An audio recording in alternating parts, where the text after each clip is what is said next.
Welcome to Aaron Mahnke's Cabinet of Curiosities, a production of iHeartRadio and Grim and Mild. Our world is full of the unexplainable.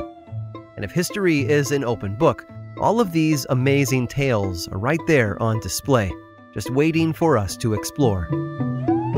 Welcome to the Cabinet of Curiosities.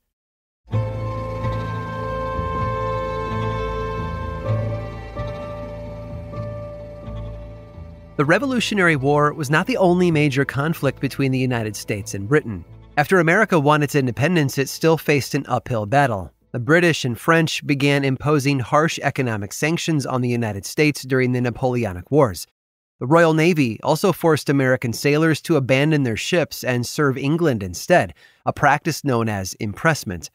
In retaliation, the U.S. refused to trade internationally, an act that impacted its own fledgling economy. Average Americans were angry as farmers and factory owners were unable to sell their wares overseas. On top of all this, the tribes of the western United States were being supported by the British against American expansion. It's no wonder that in 1812, everything came to a head and led to a new war, the aptly named War of 1812. Once again, America was up against the British, who now had help from the indigenous tribes they were assisting financially. And it didn't help that there were still parts of the U.S. that were dependent on the United Kingdom for support. The newly independent America had its work cut out for it. 2 years into the war, while both sides were vying for claim of the West, the Royal Navy was busy taking over the eastern coastline. A 74-gun ship known as the HMS Bulwark invaded the town of Scituate, Massachusetts in June of 1814. Sailors and fishermen from the nearby town of Cohasset formed a militia to fight the threat head-on. They numbered fewer than 100, but they were ready. On June 16th, word spread of an attack on Scituate Harbor. The Bulwark had already sunk several ships, with barges full of soldiers headed toward the town to bring the fight to land. By the time the British reached the harbor, though, the militia's numbers had grown from 94 to almost 1,200, and the British, seeing that they were clearly outnumbered now, retreated back to their ship. The battle was over before it had even begun, and without a single shot fired. Things calmed down for a while after that, and by September, the militia was not as vigilant as it had been over the summer. The British felt the time had come for them to try their luck again, and this time, nobody saw them coming. Another 74-gun ship entered the harbor. Some reports claim that it was the Bulwark, back for revenge, while others suggest it was a different ship called the La Hogue. Meanwhile, in Scituate, Simeon Bates and his family were tending to the town lighthouse. Bates had been made lighthouse keeper in 1811 and had lived there with his wife and 9 children ever since. Simeon was a God-fearing man who had served during the Revolutionary War years earlier. On the day the British ship came to Scituate, Simeon and 7 of his kids were away from the lighthouse. His daughters Rebecca, who was 21 at the time, and Abigail, 17, stayed behind with their mother. They looked out on the water and saw the ship in the harbor, with smaller boats full of British soldiers heading toward shore. Rebecca knew her way around a rifle and probably could have picked off 1 or 2 men from where she sat, but she worried the remaining soldiers might destroy the town as payback. And the girls were too far away to warn everyone from the impending attack. Instead, Abigail and Rebecca decided to fight back with something else entirely: music. Rebecca picked up her fife, while Abigail fetched her drum, both of which had been left behind by some of the militiamen who had come to the lighthouse over the summer. They had taught the girls how to play several songs during their stay, a talent that was about to come in very handy. Abigail and Rebecca left the lighthouse on a mission to save their town. They found a spot near the harbor where they could remain hidden from sight and started playing Yankee Doodle as loud as possible. The sounds of the fife and the drum filled the air. The British heard the song as they were approaching the docks, and as the girls had hoped, it filled them with dread. The men believed the militia had arrived to fight back. Not wanting to engage them and risk heavy casualties, the redcoats turned around and rowed back to their ship. This time, it wasn't a homegrown militia that had scared them away. It was an American army of 2, and all it had taken to ward off a few hundred troops was a fife and a drum. A musical event that gave a whole new meaning to the term, British invasion.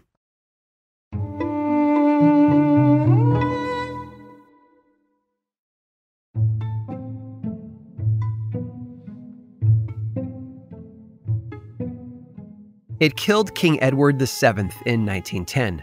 Although the British weren't sure exactly how, they remained convinced the cosmic phenomena had something to do with his death, and they also believed that it was an omen of an impending German invasion. And they weren't the only ones in a state of panic. The French swore it had caused the Seine to flood. A letter to the Royal Observatory warned the event would cause the Pacific and Atlantic Oceans to change basins.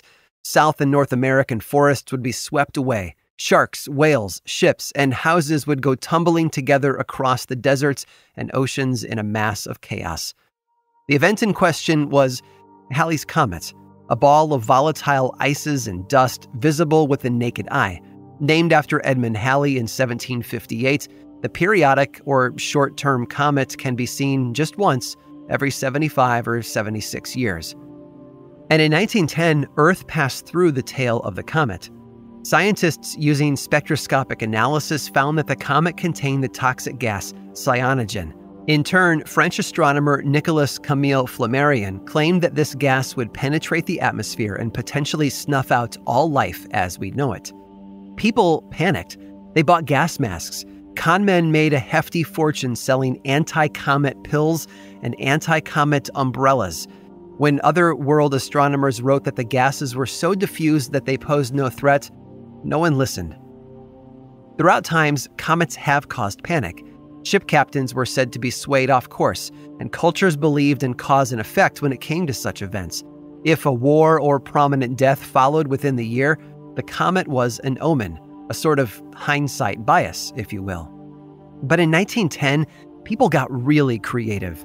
In China, people believed the comet would cause war and that the dynasty was about to change. People didn't open their doors on some days. Others abstained from water, fearing that the gases had rained down on the earth. The New York Times ran a headline story about Flammarion's theory of deadly gas. A single grain of the potassium salt from the comet's tail was sufficient to cause instant death, according to the paper. Though the Times also noted that leading scientists disagreed with the French astronomer's hypothesis, the article caused people to ransack stores for supplies and gas masks. Citizens sealed up keyholes to prevent the gas from entering their businesses and homes. And a cult called the Sacred Followers in Oklahoma attempted to perform a human sacrifice to stop the comet. Fortunately for the young girl involved, the police stopped them first. In Texas, 2 con men were arrested for selling sugar pills that promised to prevent death by comet. But customers stormed the police building and, despite having been conned, demanded the men's release. Con artists sold anti-comet umbrellas to people who were convinced that what stopped the rain would surely stop a speeding comet.